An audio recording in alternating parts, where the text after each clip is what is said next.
నింగి నేల నీవే తల్లి అంతర్జాతీయ మహిళా దినోత్సవం సందర్భంగా రాష్ట్ర మహిళలకు వేల వేల వందనాలు చెప్పారు విద్యా ఐటీ శాఖల మంత్రి నారా లోకేష్. ఎక్స్ వేదికగా తన అంతరంగాన్ని బహిర్గతం చేస్తూ, అమ్మా నీవు ఆకాశంలో సగం కాదమ్మా, నింగి నేల నీవేనమ్మా, ఈ సృష్టి మీది, మా జన్మ మీది. అమ్మ జన్మనిస్తే జీవితాంతము మనల్ని కంటికి రెప్పలా కాచే మాతృమూర్తులందరికీ అంతర్జాతీయ మహిళా దినోత్సవ శుభాకాంక్షలు. మహిళల్ని గౌరవించాలనే గొప్ప నైతిక విలువలను నా తల్లి ఉగ్గుపాలతోనే నేర్పారు. తాత తెలుగుంటి ఆడపడుచులకు అన్నగా ఆస్తి హక్కు ఇచ్చారు. నా తండ్రి మహిళా సాధికారతకు స్వయం శక్తి సంఘాలను ఆరంభించారు. ఇంటికి ఒక మహిళా పారిశ్రామికవేత్తను తయారు చేసే ప్రణాళికలు అమలు చేస్తున్నారు. స్త్రీ శక్తి, తల్లికి వందనం పథకాలు మహిళా మండలకు మా కూటమి ప్రభుత్వం ఇచ్చిన గౌరవం. మహిళలను గౌరవించేలా పిల్లలు ఎదగాలని నైతిక విలువలు సలహాదారులుగా బ్రహ్మశ్రీ చాగంటి కోటేశ్వరరావును నియమించాం.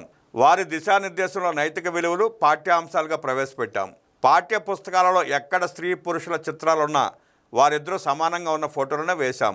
ఆడపిల్లల్లా ఏడవద్దు, గాజులు తొడుక్కోలేదు, చీరా గాజులు పంపిస్తా వంటి మాటలు ఎవరు మాట్లాడినా తప్పని చెబుతాను. సినిమాలు, సీరియళ్లు, వెబ్ సిరీస్లలో మహిళలను కించపరిచే భాషా సన్నివేశాలు ఉండకూడదని పోరాడుతున్నాను. అది ఇది ఏమని అన్ని రంగాల్లో దూసుకుపోతున్న మహిళామూర్తుల శక్తికి, సహనానికి, అనురాగానికి వేల వందనాలని పేర్కొన్నారు నారా లోకేష్.